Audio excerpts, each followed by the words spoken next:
Welcome to H today. Vizianagaram జిల్లా బొండపల్లి మండలం రాచకిండాంలో ధాన్యం కొనుగోలుపై క్షేత్రస్థాయి పరిశీలన చేపట్టిన పౌర సరఫరాల శాఖ మంత్రి నాదెండ్ల మనోహర్. ముందుగా రైతు పండించే ధాన్యాన్ని పరిశీలించి రైతులు పండించే ధాన్యంతో తేమ శాతం విషయమై అడిగి తెలుసుకున్నారు.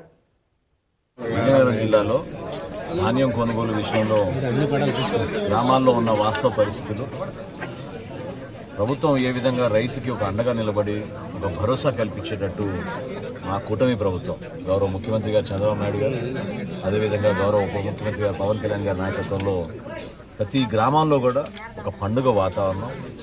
మేము చేసే ఈ కార్యక్రమం రైతాంగంలో సంతోషం నింపే విధంగా, ప్రభుత్వం పైన నమ్మకం నింపే విధంగా అద్భుతంగా జరుగుతుంది.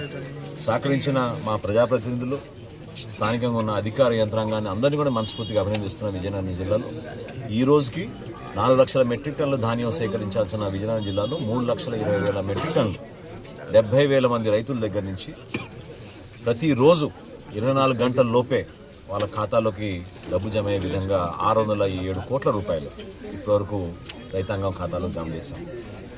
ఇంకో ముఖ్యమైన విషయం, రాష్ట్రంలో అన్ని జిల్లాలతో పోల్చుకుంటే విజయనగరం జిల్లాలో 97.6% రైతులకి 24 గంటల లోపే వాళ్ళ ఖాతాల్లోకి డబ్బులు జమ చేయడం జరిగింది. ఇంకా ఒక 80,000 మెట్రిక్ టన్నుల ధాన్యం కొనుగోలు చేయాలి. అది వేగవంతంగా, ఎక్కడ కూడా ఇబ్బంది కలగకుండా స్థానికంగా ఉన్న మిల్లర్లతో కూడా వాళ్ళతో చర్చించడం జరిగింది. నేను మాత్రం చాలా స్పష్టంగా చెప్తున్నాను, గతంలో కూడా నేను అనేక సందర్భాల్లో మిల్లర్ సోదరులందరూ కూడా చెప్పాను, వాళ్ళు వ్యవస్థలో భాగస్వాములు. ప్రభుత్వం పక్షాన మేము ఇంత భారీ ఎత్తున ఈ కార్యక్రమం చేస్తున్నప్పుడు ఖచ్చితంగా వాళ్ళు కూడా వారధులుగా మిగిలి రైతులకి ప్రభుత్వానికి అనుసంధానం చేసుకుంటూ ముందుకెళ్ళాలి తప్ప రైతులకి ఇబ్బంది కలిగించే విధంగా ఎక్కడ కూడా వ్యవహరించకూడదు. అటువంటి సమాచారం మా దగ్గరకు వచ్చినా, మేము చెక్ చేసినప్పుడు అటువంటి దొరికినా కూడా తప్పకుండా వాళ్ళపైన యాక్షన్ తీసుకుంటాం.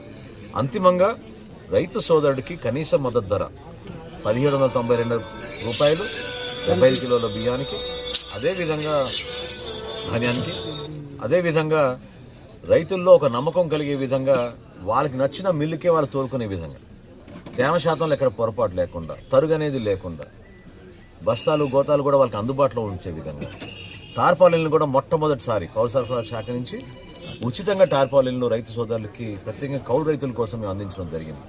ఇటువంటి సంస్కరణలు తీసుకొచ్చినప్పుడు ఖచ్చితంగా వ్యవసాయ రంగాన్ని కాపాడే విధంగా, రైతాంగంలో ఒక నమ్మకం మరింత బలోపేతం చేసే విధంగా మా కూటమి ప్రభుత్వం అహర్నిశలు కృషి చేస్తోంది. ఈరోజు గౌరవ మంత్రివర్యులు కొడపల్లి శ్రీనివాస్ గారు కూడా ఉండాల్సింది, కాకపోతే ముఖ్యమంత్రి గారి సమీక్షలో ఆయన హడావుడిగా అమరావతికి వెళ్ళారు.